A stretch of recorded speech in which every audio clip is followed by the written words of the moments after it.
everybody, welcome to TAD Talk again. I'm looking forward to this show. It's just, I've known this lady for quite a while. Amazing pianist. It's going to be fun. It's Wednesday, August the 5th, and woke up a bit chilly this morning. Chilly, 85 degrees at 5 a.m. Nick, how are you? I am good. What is that jacket? It's the polka dot rose jacket. Okay. You don't like it? The polka dot rose, have you worn that on TAD Talk before, no? No, this is a new one to TAD Talk. I've worn it around before, and I've gotten looks. But you know what? This is Earth. You're going to get looks. You might as well do stuff you like, right? Was it cheap or expensive? The looks or the... Both. Oh, the jacket was... well, I mean, I was able to get it, so it must not have been that bad. No, it should have been about $8 at Goodwill, I think. But that's very kind of you. No, it looks very nice. Today's guest is an amazing entertainer, performer, and an even better person. Her name is Judy Carmichael. Check this out. I can't give you anything but love, baby. I can't give you anything but love. Yeah!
I'm Judy Carmichael, thank you. Amazing. Welcome to our show, the one and only Judy Carmichael. Hey. Hello. How are you? Look at that jacket. Woo! You like that? I do like it. I like it a lot. It's a scratch and sniff. Oh, no. I don't know if I like that. But, Yeah, just stay away from the armpits. The rest of it is all right, though. Oh. I was going to say, you wouldn't want scratch and sniff on my shirt. Welcome to the show, How Judy. you boys do go on? You're in Sag Harbor, right? I'm in Sag Harbor, yes. Eastern Long Island, out in the Hamptons. And that's a beautiful part of the world. Have you been there since the lockdown? I have.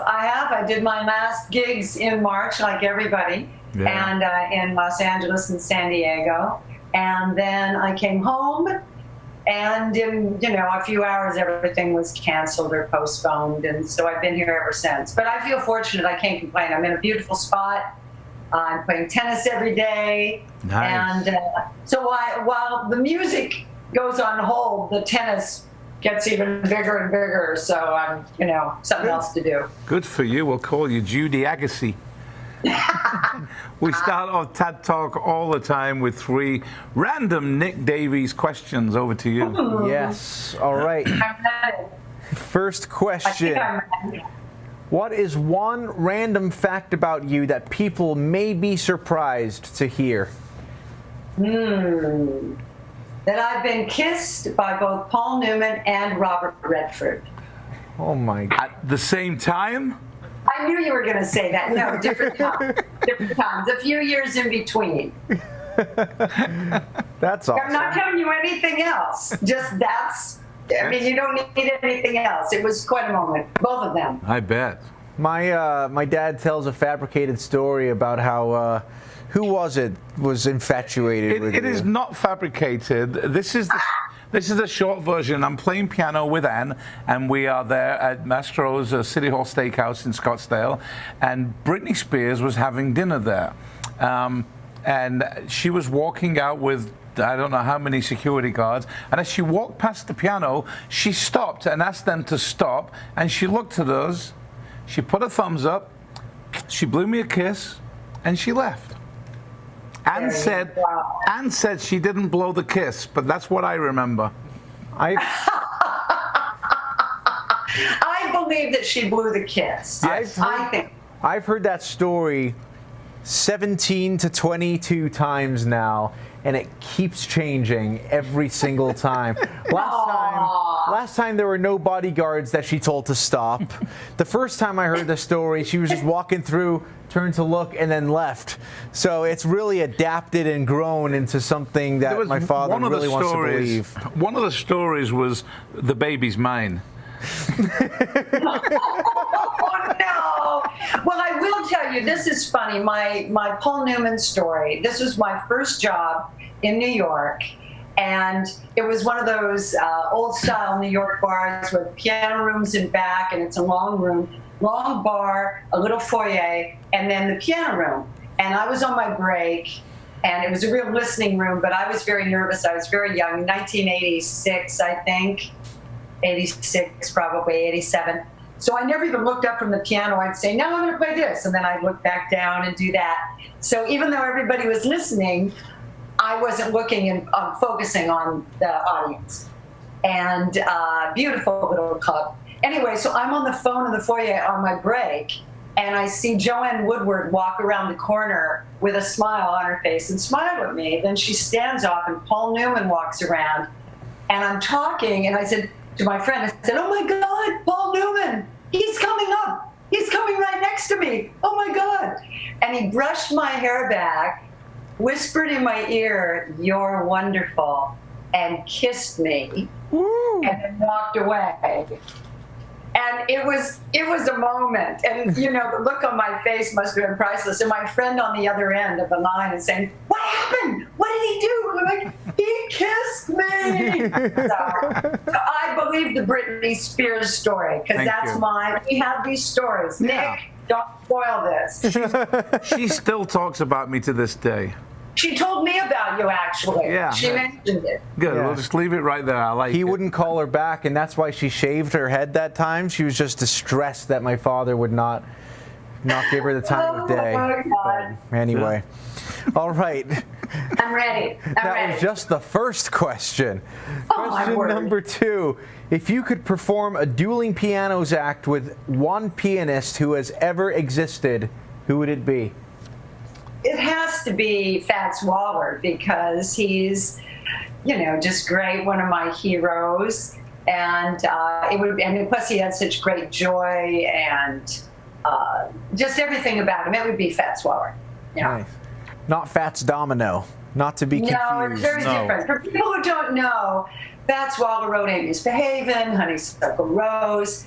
He was the most famous of the stride pianists in the 20s and 30s, and then he died so young. He died when he was only 39, so a lot of people don't know him. But they know his music because it, you know, kept going. So Fats Waller, that was an easy one. I'm going to add a dynamic to that question.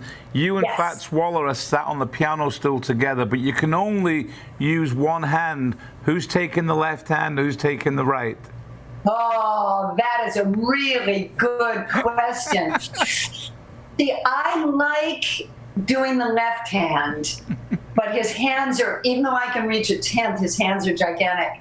I'd still probably, I'd want the left hand. I'd want to be the left hand. Yeah. I like being in charge. Yeah, I know. You know? I hate to admit it. Yeah, I think that's that. That's a great question, Terry. I love that. Oh, that's good. All right. One more question. I like this one. Okay, I'm ready. You've been kidnapped. The kidnapper agrees to let you go if you can cook him one of the best meals he has ever had. What are you cooking for him, and will it be good enough for him to let you go? Oh, man. Do I get to choose the kidnapper? So I'm guessing the meal isn't that good then.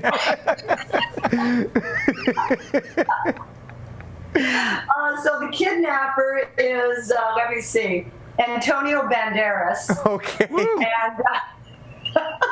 And no, it wouldn't be good enough for him to let me go. So I would be forced to move to Spain and live with Antonio Banderas. And it would just be terrible. What would you attempt? What would you attempt to make him? What would I attempt? Doritos. What? Doritos. Yeah, I wouldn't try very hard. Terry knows me too well. Okay, let me pretend like I would try hard. Gosh, I can't think of anything. I'm a pretty straightforward cook. My thing is that I tell people, and now you guys are going to expose me, I'm actually a really good cook, but I lie because I prefer to have people cook for me. So I tell people that I can't cook so that they're forced to cook for me. But actually I can cook. So I don't know, I'd probably make him some sort of pasta. I'm good at all of that stuff. Or I would grill some fish and do something interesting with some vegetables. And I'm a pretty healthy eater. So it wouldn't be anything with lots of sauces or anything like that. But still, it'd probably be Doritos, so I'd be forced to stay. Exactly. You would deliberately fail the meal so you would never have to leave Antonio Banderas. Exactly. I like this game. Well, I can't cook to save my life. I can eat, obviously, but I can't cook to save my life. Anne's a great cook. But you know who's a great cook, Judy? This guy. Oh, are you? Yeah. Well. It doesn't surprise me for some reason. I will say that I was the very, very best in high school at making Chef Boyardee ravioli in the microwave. That was my meal of choice. But now that I have Julia as a fiance who's an incredible cook, she's taught me a lot of stuff, and I really enjoy making really anything I can make. That's great. They come up and cook ratatouille and a bunch of other stuff. And it's good stuff. Good stuff. And I'm on Doritos and cheese on toast. That's okay. We have another question? That was it. That was the three questions. All right. Yeah. Well, we're here with Judy Carmichael. She's an amazing entertainer, and the career goes back. So many questions, but we do want to tell you that after the show today, we are going to be playing trivia, and it's a great trivia questions. You can see the link is tadtrivia.com/Judy, and we'll be asking questions. Let me see. We'll be asking questions about the show, things we've talked about today, like Sag Harbor.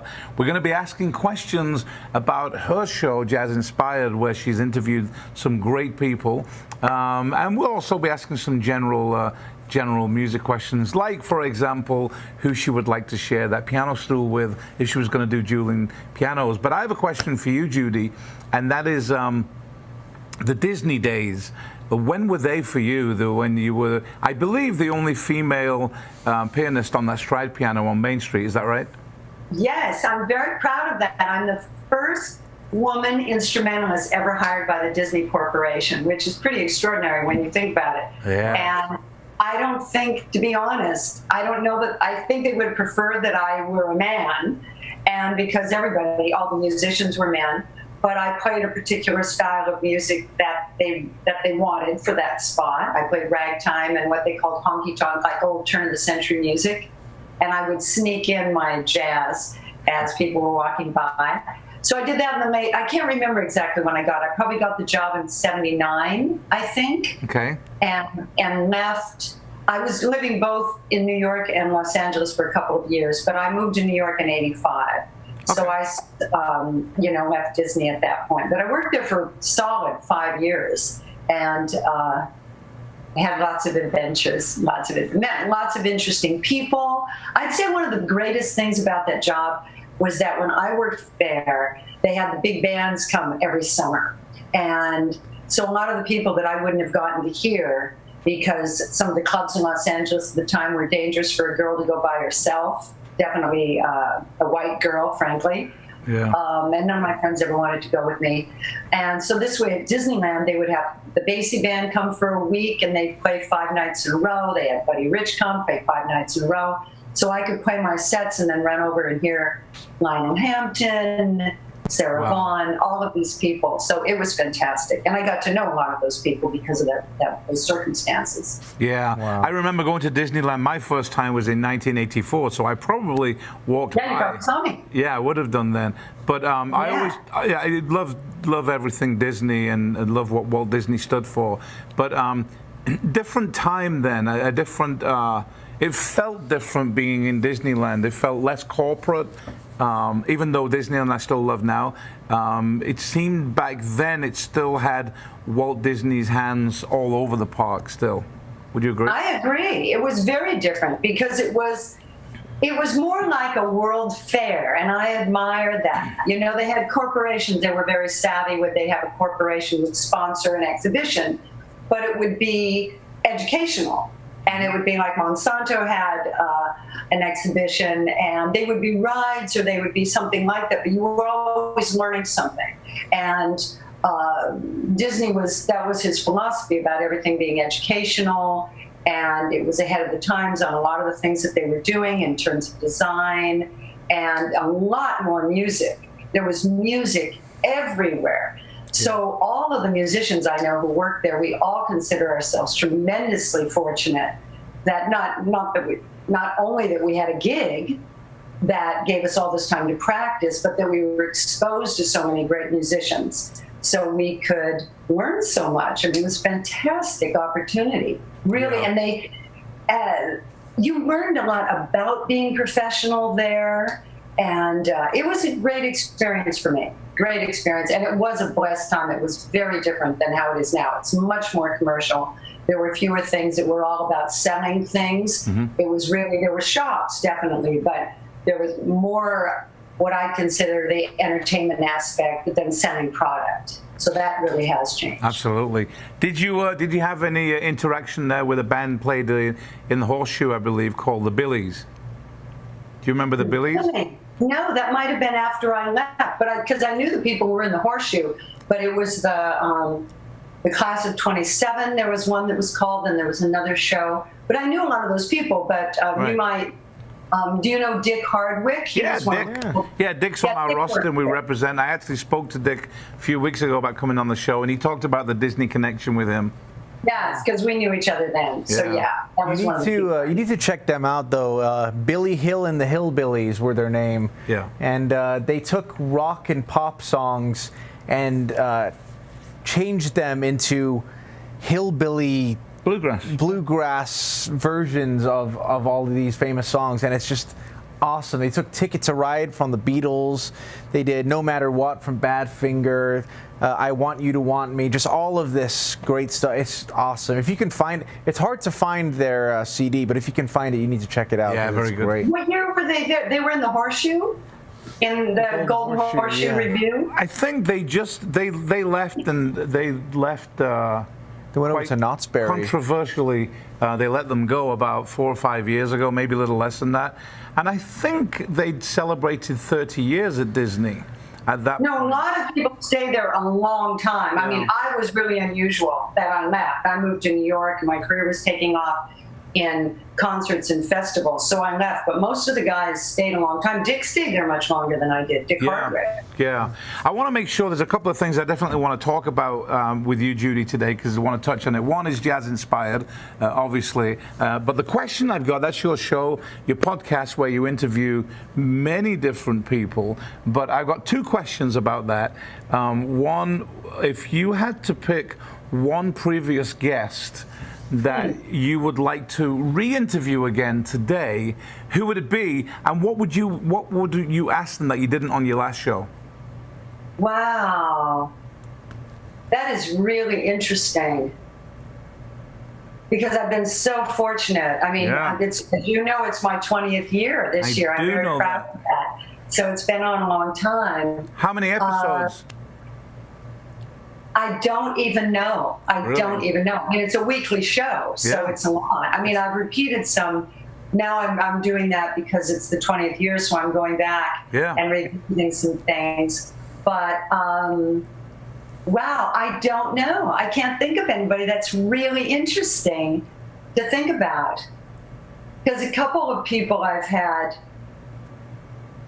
twice, so I've had that opportunity, as you're saying. Maybe Billy Joel now, but we had such a good time. Yeah. And it would be hard to top it. I told you we hung out for 3 hours. That was the beginning of this, and I realized I couldn't do that with every show. I thought it was great with him, but then I thought, I'm never going to last if I, talk to everybody for 3 hours and then have to edit it down because it's an hour show. Yeah. But yeah. Have you had many non-musical guests on the show? I've had lots of non-musical guests, lots of actors. Really? I mean, one of my favorites was Roy Scheider, who was this is interesting, he's the only person out of all, in 20 years, who asked if we could listen to some music before we started the interview. He said, aren't we going to listen to something? And nobody had asked me that. So that was very interesting. It was a very actor kind of thing to do. Yeah. To start out with that. That was interesting. Frank Gehry, the great architect, was very, very interesting. I started with 13 famous people that I knew were fans of mine and were friends that I knew would say yes to do this new project of mine. Right. So that way I could get the thing off the ground, because it was sort of like, how did she get Frank Gehry and F. Murray Abraham and Roy Scheider and those kind of people to do the show? F. Murray Abraham. Yeah. So F. Murray Abraham, what's the movie that comes to mind? And you just watched it. Did I? Yeah. F. Murray Abraham. He was Salieri to Mozart's... Yes. That's exactly the one I was just about to say. Yeah. Amadeus. Yeah. Amadeus. Yeah. Oh, Amadeus. And he was in Homeland. He was just recently in Homeland. He's a great stage actor. Yeah. He was great because he was opening on Broadway and asked if we could record the interview on stage before he went on that night. Which was great. Yeah. I said, now I can say I appeared on stage with F. Murray Abraham. That's crazy. That's awesome. We this, believe it or not, is the 89th episode of TED Talk. How the heck did that happen? I don't know. But we've also had guests that we have a lot of entertainers, as you know. But one of the most interesting guests we've had was a man called Kent Gavin, who I believe was the first guest on season 2 or 3, I can't remember now, but he was the official photographer for Princess Diana throughout her entire life. Boy, what an interview and what stories he had. You could have been here for days talking. It was amazing. I bet. So absolutely, they're always interesting. I want to ask something really quick. Just get your opinion on something, because not everyone watching right now is going to understand what I mean by this if you're not a musician. But there's 2 types of musicians out there. One type of musician is the type that cannot stand to listen to anybody clap on 1 and 3. And the other type of musician is the musician who's wrong. And I just want to get your... The kind of wrong, did you say? Yeah, it's wrong, yeah. So I want your opinion on whenever you hear anybody clapping on 1 and 3. Because since I'm a 2 and 4 girl, you want to know if I'm open? Well, 2 and 4, I don't know why, and I don't know if it's everyone just saying it to me or if it's just because I'm a musician, it's been burned into my brain. But if somebody claps on 1 and 3, it's nails on a chalkboard for me. I can't. No, well, I'll tell you what I think about this. I've admitted to both of you that I know very little about rock and pop music. I mean, I know some, but I don't know as much as your average person would. But I hear something, but I like a lot of it. I love a lot of it that I hear, and I don't judge. Everything doesn't have to be jazz to me. Yeah. Just because I'm a 2 and 4 girl, a lot of great music is on 1 and 3, and it doesn't bother me. And I'm not judgmental about people, audience members who are unfamiliar with what I do. If they come up and they're trying to, snap on 2 and 4 and they just can't do it, but they're trying to get into it, I say bless them. I had someone come up to me, a couple in their mid-50s, thank me for introducing them to Gershwin, and they're American. And I know that people are horrified by that, but I'm ashamed of our education system, that they don't make sure that everybody in school learns who one of our greatest composers is. That's the fault of our education system, because everybody doesn't have parents who are educated about the arts or who go out and take them to hear things. So I didn't judge those people. They were, they came up, they were big fans of Meatloaf. And I wouldn't be able to pick out Meatloaf if my life depended on it. So I can't judge them, so. But think how enriched society would be if we had arts and math collaborate just for 1 second in school, and we were all taught to clap on 2 and 4. So if you take the song "Sentimental Journey," and you got "Gonna take a sentimental," that feels good, but this does not. 1, 2, 3, 4. Gonna take a You can't even do it. You can't do it. One of the things along this line, though, I'll tell you, that was really interesting for me years ago, I think it was in probably my late 20s, someone took me to a church, a black church in Connecticut. And this was a real revelation for me, because I wasn't familiar with what their music was in church or anything. And I wasn't a big churchgoer as a child, but I did go to church every now and then. So I knew about singing the hymns and stuff. It was fascinating to me that this church sang exactly the same hymns that I had heard, but they had a jazz pianist and a jazz organist. And this was a guy like Jimmy Smith. He was burning. And I thought, well, no wonder these people, this group of people, understand swing, a 2 and 4 feel, because they grow up even singing the hymns with an emphasis on 2 and 4. Yeah. And so, that ridiculous notion that blacks swing more, which is like they're born with it, that's crazy. But if you're brought up with 2 and 4 on everything you hear, you're going to hear 2 and 4. It's going to be different. Absolutely. So it's never too late for us to bring people over to our side, man. I agree. I think we should educate people in 2 and 4, and then give them Dave Brubeck's Take 5 and watch them flounder. Yeah, let's see how you are. Somebody sent me a sign that says, "Friends don't let friends clap on 1 and 3." Well, what's your license plate on your car? My license plate is clap 2 and 4. Clap 2 and 4. And honestly, looking at it now, if people don't know what I'm talking about and they just see clap 2 and 4, they might be like, okay, stay away from that guy. But it's I don't know why, but yeah, I think it's something to do with the snare. The snare usually hits on the 2 and the 4, doom. So you want that clap to be on the snare. I don't know. It's got to be something to do. Well, it's hard. It's like, one of the things I find fascinating with Brazilian music is it sounds so sexy and almost sounds like we talk about being behind the beat in jazz, getting that Billie Holiday sound. But Brazilian music that sounds so sexy and relaxed is really on top of the beat. Rhythm is a very sophisticated, complicated thing. It's why I don't try to play rock music. I love it, but it isn't something I've spent a lot of time doing. So I would no more try to, play an Elton John tune. It'd be good. I'm very respectful of feel, which is, Terry, why I love your playing so much. You have such a great feeling for this music. I mean, jokes aside, feeling is a hard thing to get, but it doesn't mean people can't enjoy it. And you know why that is, though, in all seriousness? Because when you're playing the kind of music that I play on piano, you really do not need to have a left hand. And so it becomes very easy to put feeling. No, it's a different left hand. You're doing dun, dun, dun, dun, dun, dun, dun, dun. No, don't let him put himself down. He knows I love his playing. No, I just love, I think we're blessed.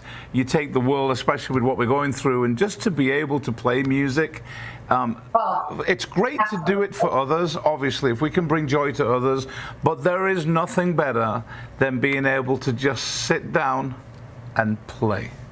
Yeah, it's true. Very blessed. We're so fortunate. And another thing that the three of us share is that we play music that does bring joy. It's exciting music. Yeah. And I didn't really think about it till years ago. I was playing in a club back when I did a lot of clubs, and one of the wait staff told me that they loved it when I came, because I would come and play 2 weeks, and then somebody else would play 2 weeks. A lot of solo piano jobs. And they loved it when I came because everybody was in a good mood, and all of the people that came to hear me were in a good mood, and apparently they were very big tippers. And like the guy who was playing kind of depressing, soul-searching ballads the week before, everybody was in a bad mood. Couples didn't come in and be the one guy who was an alcoholic sipping his drink and didn't leave a tip. It was a whole thing, but it got me thinking how fortunate we are, because we play music that's exciting and upbeat. Doesn't mean that other music isn't valid. Yeah. But I'm thinking the three of us, we're high energy people, and we're drawn to music that does get people excited. That's a great blessing for us. Absolutely. Because our audiences leave all revved up, which is exciting. So Nick asked a question at the beginning of the show. Tell us something about that people don't know. Well, here's something about me that you don't know. I played piano up until about 13, 14, and then for the next 5 or 6 years, I played nothing but jazz organ, B3. I love B3. I didn't know that. Yeah, including the whole pedal thing. Wow. And my dad that's what my dad played organ. His hero was Jimmy Smith. And of course. That's all I did for, I don't know, 4 or 5 I didn't know you were into Jimmy Smith. Oh, he's amazing. And it's funny now because, look, I've just got goosebumps. I listen to Jimmy, anything that comes up on Spotify, and I immediately go to my dad, because my dad's style was exactly the same. It's like listening to my dad play. Yeah, it's amazing. You're going to love this, because I got to meet Jimmy Smith once in Los Angeles when I was really, really young. I went to hear him in a club, and then he took me. He said, somebody introduced me and said she plays stride piano, and those old guys loved that, because here I was, this young, surfer chick who played stride piano, and he said, "Follow me, Miss Carmichael," and took me backstage, and there was a Steinway Grand backstage, and he played piano for me, which was amazing. A huge thrill. So I was already, as if I couldn't be happier hearing him go crazy, because I'm a huge fan of that kind of organ. I just go nuts with it. And we then get to hear him play piano. So I didn't know that about you. That's great. Yeah, one of the guys that works for us down here at Tad Creative Studios is bringing in his B3 and twin Leslie next week. So I know what I'll be doing. Great. Yeah. Are you gonna play? Well, I don't think I've played pedals for, 40 years, 35 years. But I can't wait to jump on. I can't wait to jump back on and spin the Leslie. Nothing can't beat that sound. Absolutely. Oh, no, it's fantastic. Love it. Always when we talk to you, Judy, we think we're in for a 10-minute conversation. It's always 60. I love it, though. But, no, it's great. It's great talking sorry, to you. guys. No, it's great. No, that's awesome. We love it. I had a question I wanted. It was a story. We talked about Jimmy. So Ann and I were playing at City Hall in Scottsdale, which is a Mastro's restaurant, a while ago, and we had a VIP night that they asked us to play for. The bar was closed, and the owners had a table, and Joe Pesci was their VIP guest that they were having dinner with. But that night they brought in Joey DeFrancesco. Do you know Joey? Of course. course. He came in, brought in his B3 and Leslie, sat it next to the piano. So we were playing background music. We were the house band there. But Joey comes in, and he just recorded with Joe. So Joe got up and sung a few songs. But then for about half an hour, I got to sit about 6 feet away from these monster hands. Oh, man. Amazing. You've heard him, haven't you? That's fantastic. Yeah, That's it's amazing. great. It's great. And then you met, what's his name? Vinny Falcone. You know Vinny? Falcone. Yes, of course. Well, Vinny came and played at Sky with Jack Jones, and Vinny was a little bit of an idol of mine, and what a great player. And of course, you know Mike Renzi was one of the great players too. Of course. Amazing. I was so tickled to find out that you knew Mike and that he'd worked for you. Yeah. He's a good person. What a pianist. Crazy. He's amazing. One of the things we do on Tad Talk, Judy, is we don't give you any warning, and we're going to give you some either or. We try to find the inner psyche of the person we're interviewing. So Oh, my. you may not have the right answers to these, but you have to give us one answer, okay? I'm ready. Okay. I think. The Let me Beatles, sit up straight so I'm prepared. Okay. the Beatles, or the Rolling Stones? Oh, that's too hard. I love both of them. Can only pick one. Oh, God. I guess the Beach Boys. I Okay. came up with that. Billy Joel today or Billy Joel 30 years ago? Oh, Billy Joel today, because I know him and he's lovely. All right. And plus, I admire somebody with a long career. So that, Definitely. I admire that. Definitely. Elvis Presley or Frank Sinatra? Frank, that's easy. Oscar Peterson or Dave Brubeck? Oscar, Metallica or Pearl Jam? Metallica. Have you heard both? I have no idea who either are. But I have a bunch of weirdly. No, I have a question. You have to tell me the answer to this. One of you. Yeah. I have a huge following of Metallica fans that like me. You What haven't. is that about? Well, Metallica has a song called Judy Carmichael. Yeah. If you go. I love it. Thank you for that, Nick. I'm telling you, it's crazy. People come up and tell me they've never been to a jazz concert. I said, what do you usually listen to? They say Metallica, but then they say, but now I'm a Judy Carmichael fan.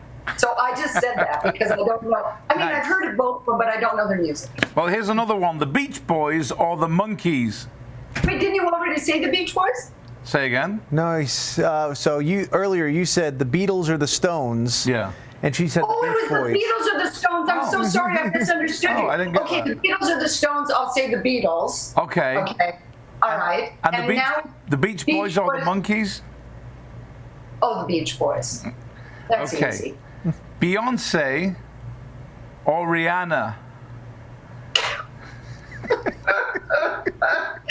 I cannot believe you're saying this. Just today, I said to somebody, I wouldn't, if you played me Beyonce and Rihanna, I wouldn't know the difference. I did. I just said that this morning. I mean, I know who they are, what they look like. Yeah. Pick one. God, Beyonce. Okay. Everybody seems to like her.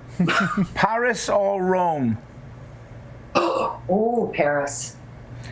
The Caribbean or the French Polynesian Islands? Oh, French Polynesia.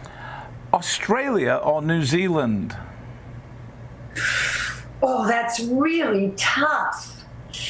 Because I've got friends and, oh, God. Oh, man. This is hard. I guess Australia. Oh, okay. But only because I know so many people there and I've toured there so often. I have one more. I'll go one more. But if Oh, you're yeah, asking go for it. right now, if you're asking me right now, New Zealand, Exactly. hands down. No virus. Bruno Mars or Stevie Wonder? Oh, Stevie Wonder. Stevie Wonder. May I say it again? Stevie Wonder. You got one? I have I one. heard Stevie Wonder play a piano duet with Count Basie. Oh, wow. my How gosh. heavy is that? Wow. It was a Basie celebration, and these different people came out and did duets with him, and far and away the hippest was Stevie Wonder. It was, Great. I could have died a happy woman after that. Stevie Wonder and Count Basie. Nice. Isn't that incredible? Yeah. Think Oh my that? gosh. How about you guys? Bruno Mars or Stevie Wonder? Stevie. Yeah, it's got to be Stevie, although I love Bruno. Yeah, Bruno's Well, amazing. I actually know who Bruno Mars is, and I love him too. But Stevie's Stevie. You Yeah. gotta. I mean, everything. All roads lead to Stevie. Practically, it's just. Right. Yeah, absolutely. We also have our, before we go into we got a couple more questions for you. We have our social wall if you want to go on there. Just tweet TAD Talk. And it looks something like this. And right now, it's all about Carter Calvert. But Judy Carmichael is on there, because I just saw them rotate. But go ahead and, there you go. Judy, Jazz Jamming. Is that right? Judy Jazz Jamming. Judy Jazz Jamming. So go and post on our social wall there just by tweeting hashtag TAD Talk. You had one more for Judy? I did. And one more either or. Terry Davies or Nick Davies? Oh, that is so difficult. That is.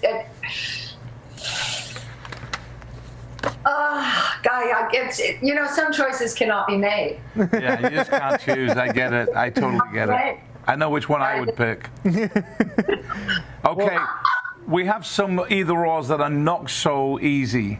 And this is the first one. Okay. Judy, would you rather never have a toilet clog on you again, or never have the power go out again? Never have the power go out again. That's such a hassle. Yeah. The power? And that happened here. You're okay with toilets clogging up?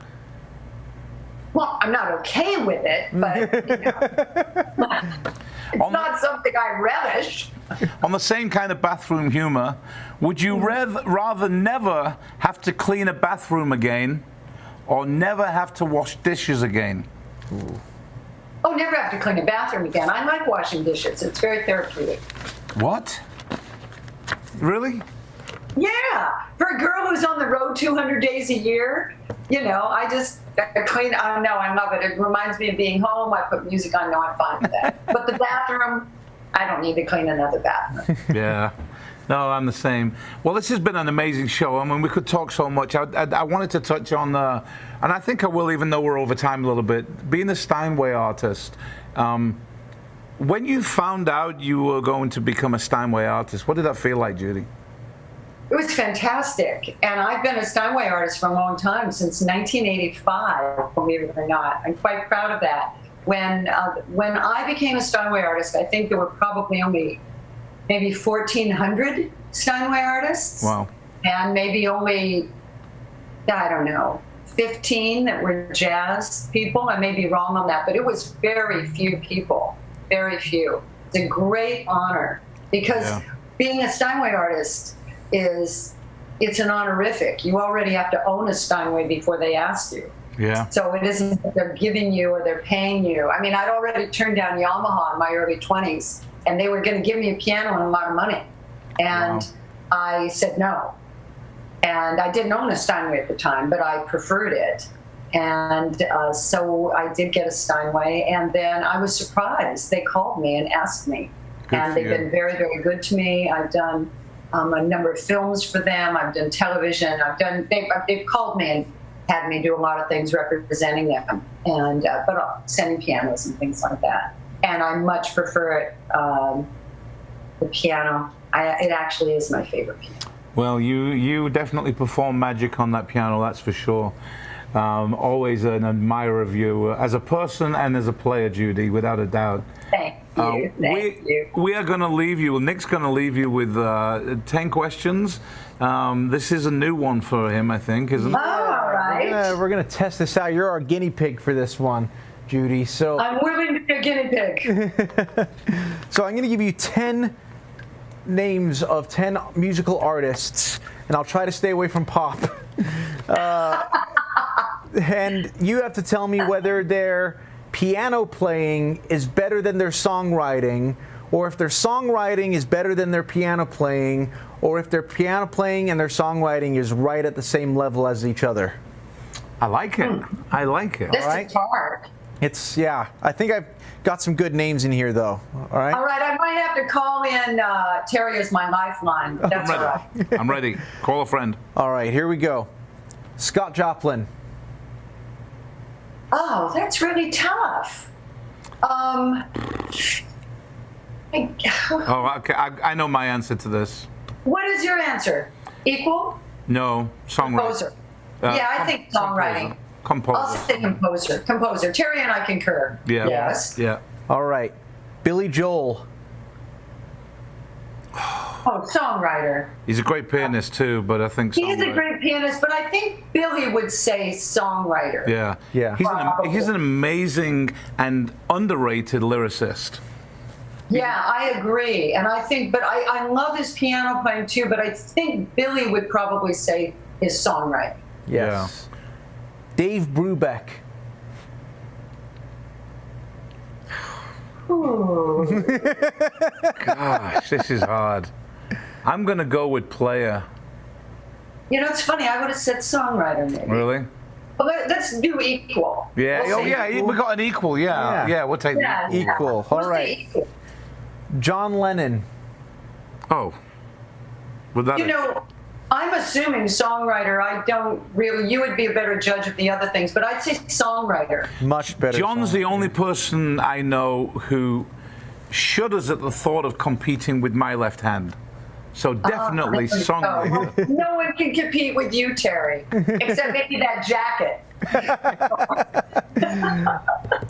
Ludwig van Beethoven. Ah, you know, I'm assuming. I actually don't know the answer. I'm going to say composer because Yeah. I really don't know enough. I'm not knowledgeable enough. I'd say composer. Definitely. Definitely. Terry, yeah. Yeah. Definitely. Ray Charles.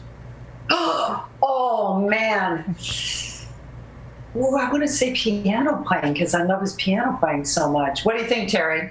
Well, first of all, I want to go to our social wall because I want you to look at what's on there. Judy with an alligator and someone there. There I am. Someone also just wrote on there, crush on Judy. So someone has a crush on No, Judy. Yeah. thank you. I like that. No, it's great. What was the question, Ray Charles? Ray Charles. Let me spin off this real quick. One of the greatest things that we ever saw, Ann and Nick and myself, was we went to the Phoenix Jazz Festival, gosh, 10 years ago now, and Jamie Foxx performed as Ray Charles with the orchestra, and it was amazing. Brilliant. I bet. Amazing. So good. But we're not judging Jamie Foxx, and I would say Ray Charles equal. Equal. Okay. Yeah. Okay. I saw some film of him when he was really young. I want to say ridiculous, like 4 or Oh, something. really? Wow.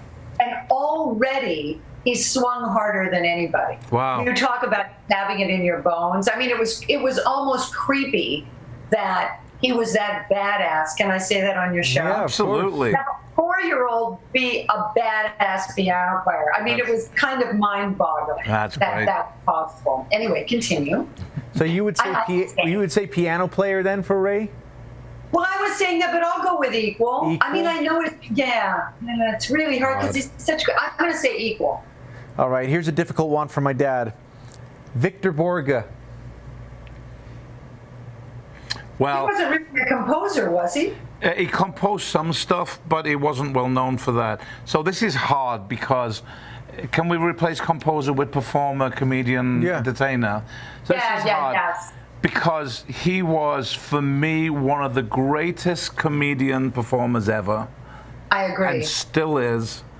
But his piano playing was devastatingly good as a Yeah. classical pianist. So, don't want to choose.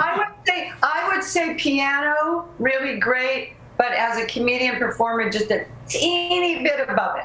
Yeah, I think you're right. Yeah, amazing.